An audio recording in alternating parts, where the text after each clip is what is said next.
In this episode, let's work on the smoke from the Rolling Stones. I didn't make it directly on the volcano, but instead I made the smoke first and placed it on the mountain later. Actually, when we work on the midground and the background, it's a more efficient and convenient way to either place it or modify it. Well, before starting, we need to think about how and where the smoke is generated and how to create a source in order to achieve better efficiency. The smoke is generated from the Rolling Stones, so I created a grid and obtained its interactions with the stones as the source. Okay, let's dive into the project. These nodes are to simulate the animation of the stones. These are to set the source. Then the collision simulation, the solver. Alright, let's get into it. First of all, I made 3 different sources to avoid the simulations being similar.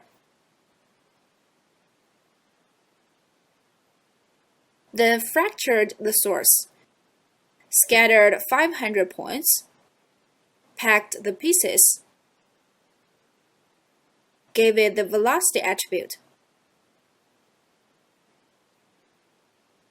I added a noise here.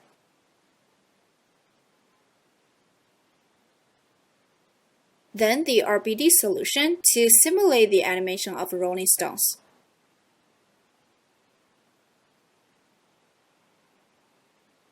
Get into top. Here is a ground as the collision object. I moved it down 50 meters. Imported the pieces. Remember to tick this checkbox so that the velocity attribute in sub can work. To avoid the stones jumping, I set their bounce to 0. I also set the bounce of the ground to 0. Besides, I increased the gravity. The sub-solver 1 is to delete the low-speed stones. Let's take a look.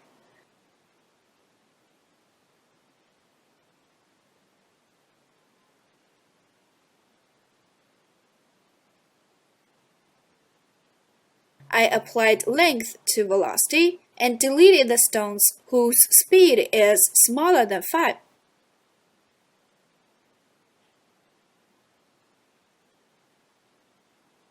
Activate the attribute transfer node. Here I obtained the interactions of the ground with the stones as the source. If we don't remove the low-speed stones, the simulation will be incorrect. Disable the sub-solver for now. The source will emit smoke continuously even when the stones stop moving. Obviously, the simulation will go wrong. In fact, when stones stop moving or move at a very low speed, the smoke will disappear gradually. So I choose to delete the low-speed stones. Thus, no smoke will be generated around them. So much for DOP. Export the pieces. Unpack them. Here I made a ground. These nodes are to gain the bounding box of all the stones. Merged the first frame and the last frame. Got the bounding box. Kept the bottom primitive. Subdivided it. And colored it.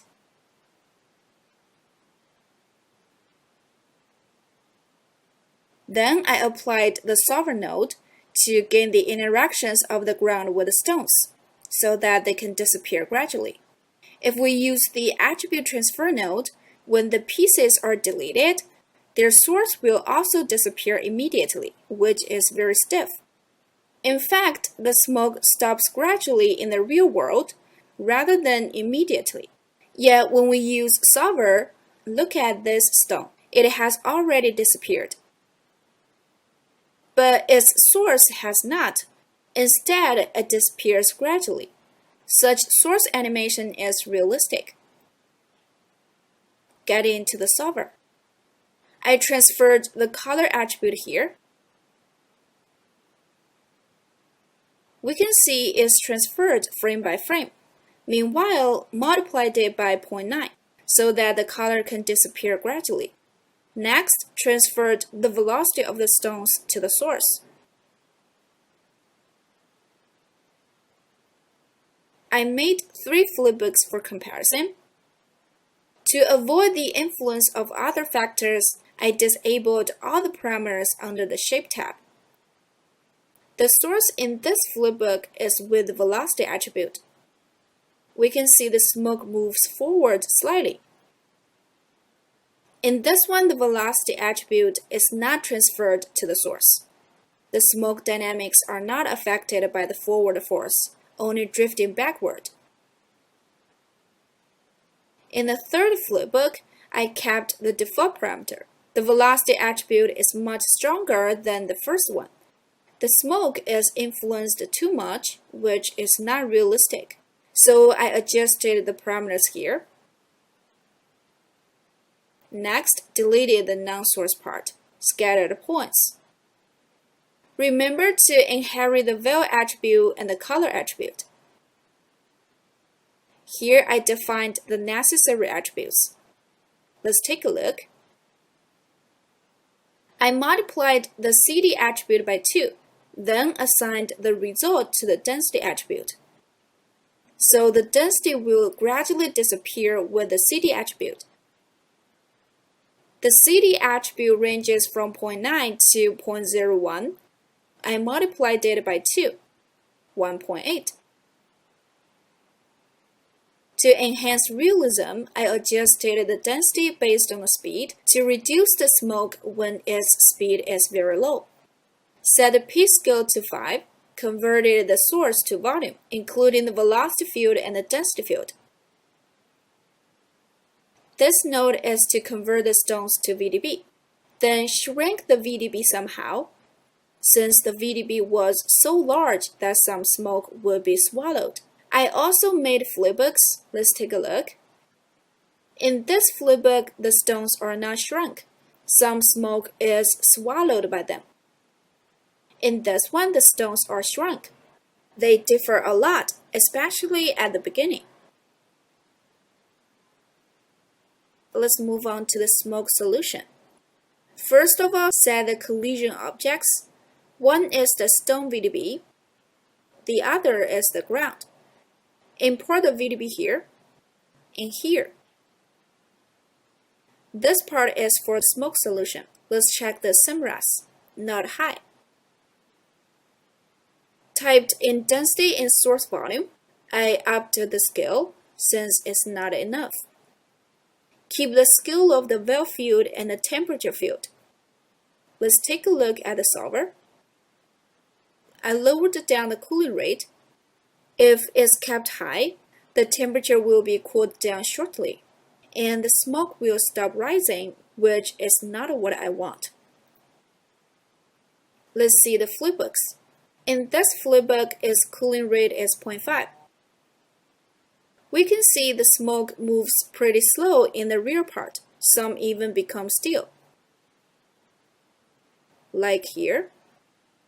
In this flipbook, the cooling rate was adjusted, much better. Alright, let's go on. The acceleration and direction were adjusted. Since we're making elements for the final scene, we need to consider if they can be well integrated into the whole scene. The slope of the mountain is like this. Thus, the smoke should rise in this way. So we adjust the gravity direction accordingly. Here I set the negative x-axis and a positive y-axis and set the acceleration to 50. Okay, let's jump to the Shape tab, the dissipation here. Let's check the flipbooks. In this flipbook, the dissipation is by default 0.5. The smoke dissipates pretty rapidly. This flipbook is with a dissipation of 0.005.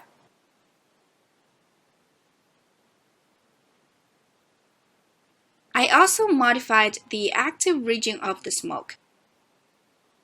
Directly added 2 at the end and added 30 here.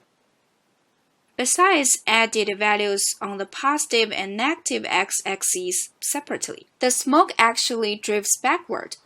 that is mainly toward the negative x-axis. So I expanded the band more toward the negative x-axis and a bit toward the positive x-axis. Let's check out the cache.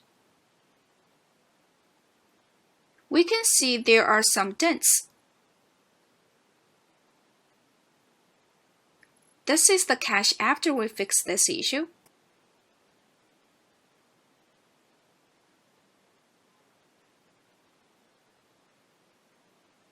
The next step is to add turbulence. First, I enabled the turbulence and keyframed it to weaken it gradually. Set the swirl size to 90. I didn't apply a control field here. Okay, let's check the swirl size with the box.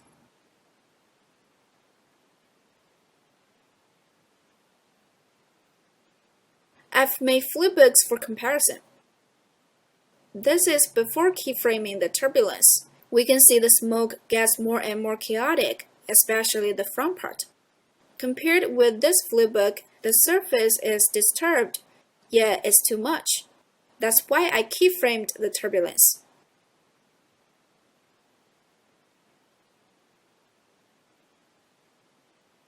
Quite different.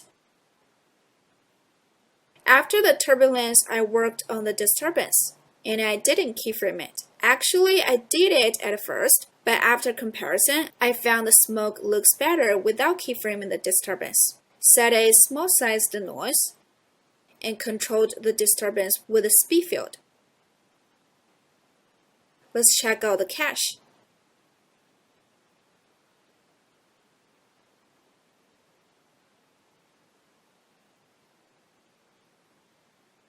Compared with the previous one, rich details appear.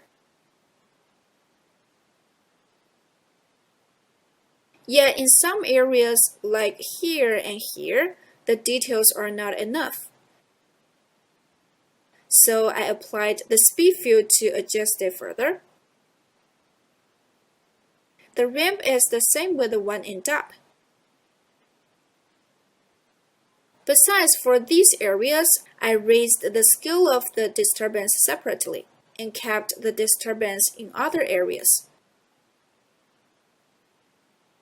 Make a comparison. It looks better. Let's check the size of the disturbance with the box.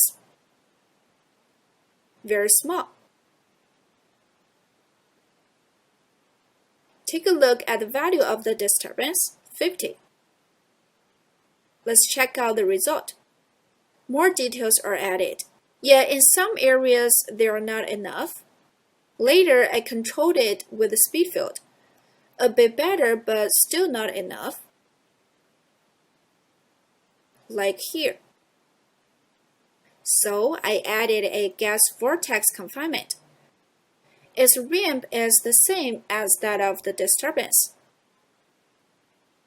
Do not forget to disconnect the wire here. After adding the gas vortex confinement, the details are perfect. Let's check the flipbook. Now there are plentiful details. Okay, let's take a look at the dynamics. I simulated 3 various shapes for later use. Their dynamics are different. Next, let's go through the creation process of these 2 sparse smokes. Before starting, let's first check where they will be placed. The thin smoke is generated from the plane burning, so I placed them here, here, and here. They are very large. One is 300 meters high, and the other is 1200 meters. For the smaller one, its dissipation is relatively faster. Yet the dissipation of the larger one is nearly unnoticeable.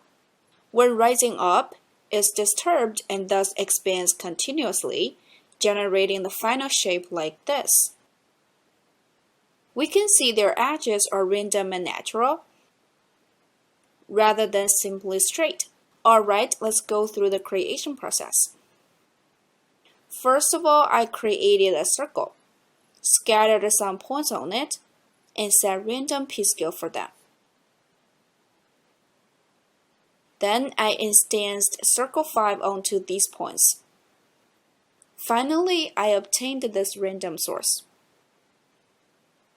It is made up of several scattered circles in different sizes, and the distance between them is random. This way, the smoke around the source can be random and natural. Let's take a look at the dynamics of the smoke. Around the source, there are many variations. If I applied a single circle as the source, the result would be different. Next, I scattered some points, added a noise node, and set its value on the y-axis to 0. It's fine to keep the edges noisy somehow. These nodes are mostly created by a shelf tool, Pyro Configure Billowy Smoke. I set the mode of the pyro source to keep input to input these points. Then I created a density attribute. As for add noise 3, I just set its element size to 5 and kept the other parameters as they were. Let's create a 5-meter box and check how big it is. Looks good.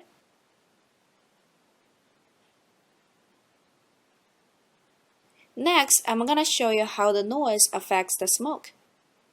In this flowbook, the source without the noise is emitting smoke continuously. After I added the noise, the source is emitting smoke intermittently, thus generating more variance and bringing a lot of realism. Next, convert the points to volume source. Here, I brought up the particle scale because it's too small by default to emit enough smoke. These nodes are for creating a velocity field with the curl noise. Okay, let's see the comparison before and after adding it. In this flowbook without a velocity field, the smoke just goes straight out of the source, which thus looks kind of unnatural. After I added the velocity field to the source, the smoke looks more natural and realistic. Alright, let's go through how the velocity field is created. First of all, I applied the point jitter node to randomize the locations of these points. Then I added the point velocity node. I didn't alter the parameters in the basic tab, but only increased the swirl size in the curl noise tab.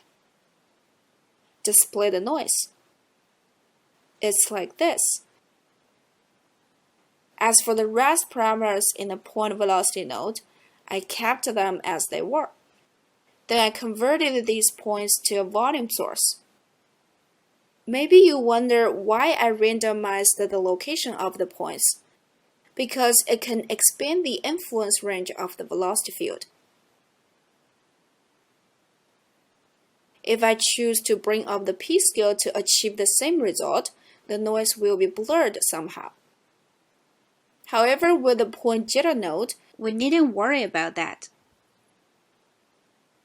Okay, let's check the settings of the Pyro solver. The voxel size was set to 0.9.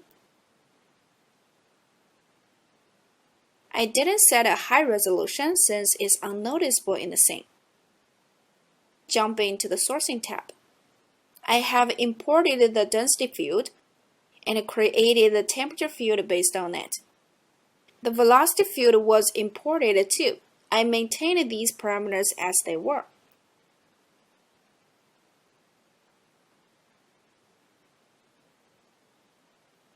We are creating a 300-meter smoke. Without a large gravity acceleration, it's hard to achieve that height. In the Pyro solver, I added a gas wind blowing along the negative x-axis. We can see the smoke is drifting toward this direction. Then I took down the cooling rate to 0.01, a very low value. Let's see the comparison before and after. In this flue boat with the default cooling rate, there is only a gas wind without any buoyancy. In fact, there is a positive correlation between the buoyancy and the temperature field. The lower the temperature, the weaker the buoyancy. With the default cooling rate, the temperature cools down slowly, so the buoyancy is very weak. That's why the smoke cannot rise up. Yet, if I set a very small cooling rate, the smoke can work well. Okay, let's move on to this turbines. I enabled it first. Still, we check it with a box, set its size to 1.5. The noise is very small. As for other parameters, I maintained them as they were. Alright, let's check the influence of the disturbance. There are many more details. But there comes another issue. There are less variations on the shape with the absence of some large turbulence. Yeah, I need not only the details but also the large turbulence. So I enabled the control field and adjusted the ramp, remapping the density from 0.0120 to the disturbance from 1 to 0.25. Let's check the smoke in this range.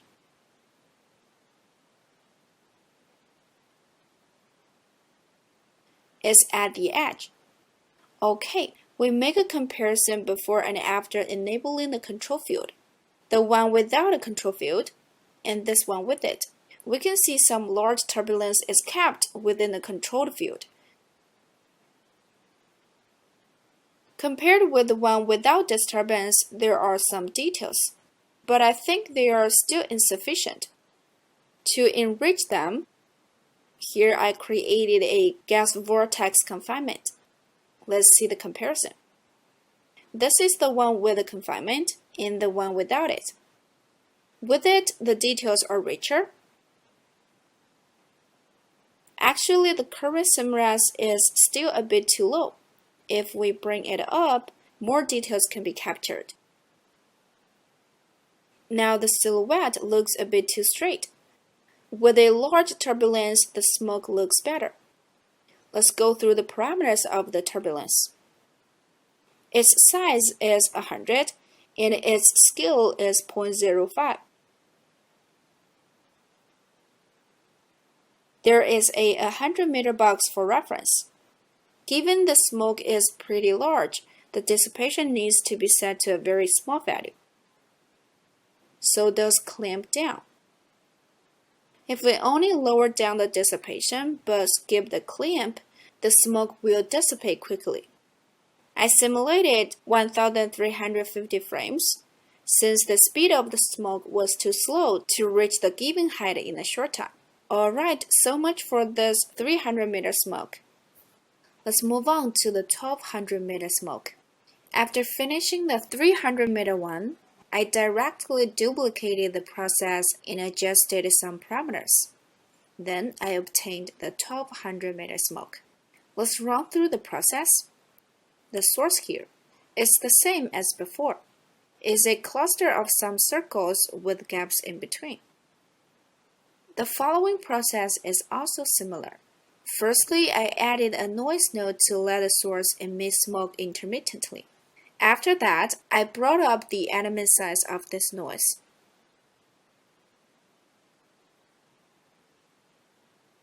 The 300-meter smoke is smaller than this one, and its element size is also smaller. When we work on the larger one, a larger element size is needed. Then I converted the source to volume.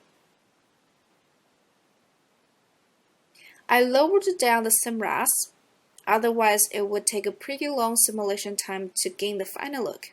Jump into the sourcing tab. Here I just increased the scale somewhat to bring up the buoyancy.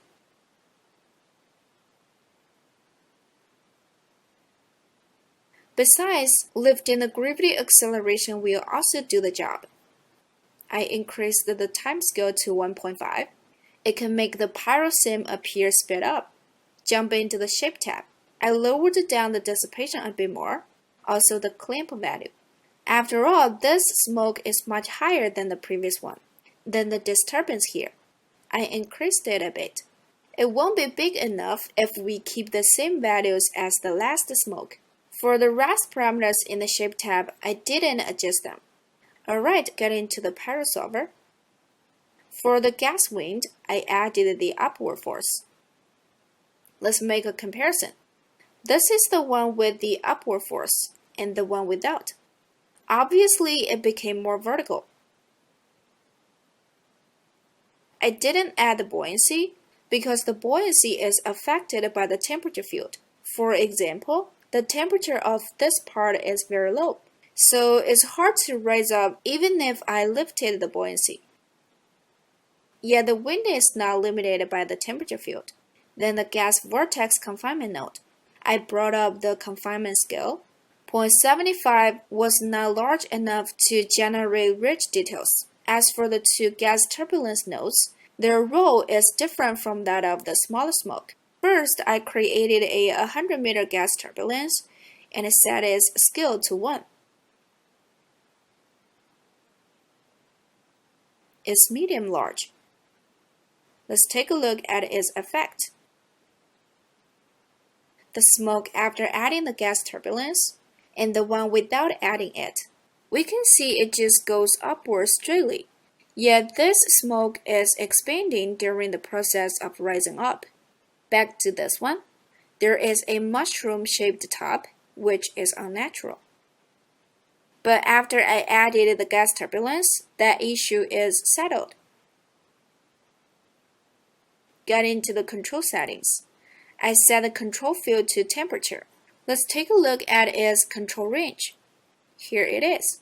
For this part, where the smoke is at a high temperature, I didn't make the gas turbulence work on it too much. I set the scale to 0.2. The part with low temperature is also affected by the same scale. This way, the outer part of the smoke wouldn't be broken a lot. On the contrary, if we didn't apply the control field, the whole smoke will be disturbed too much, which is unnatural. After applying the control field, the smoke is not so noisy overall. Instead, it has more details and looks natural. Then influence threshold here, I set it to 0. It's 0.01 by default. That means when the density is greater than 0.01, this gas turbulence can work. Let's see the smoke in this range. Duplicate the attribute volume node.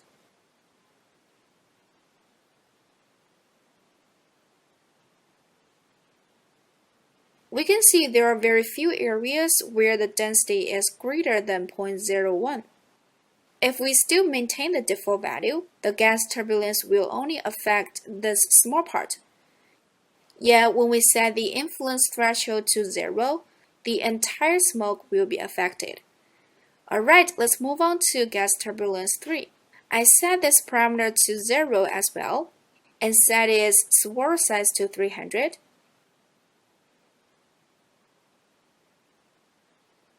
There is a 300-meter box for reference. Let's check how this gas turbulence works. Without this node, the smoke simply rises upward straightly, lacking some large variations. Yet with the gas turbulence, the stiff shape is broken and looks more natural. Then the control field here. Its settings are similar to the previous one, besides we need to set its two ends to 0.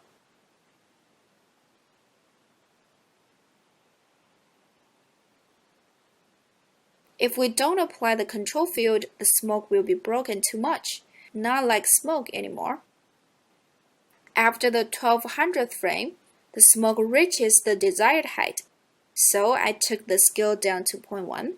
Thus, during the frame range 1300 to 1500, the smoke won't be disturbed too much. After simulation, I found it rises a bit too fast, so I applied a retime node. I selected the bivoxel position here and set the speed to 0.35. After testing, I found the simulation could still play smooth. Alright, we're done with this smoke too. See you soon.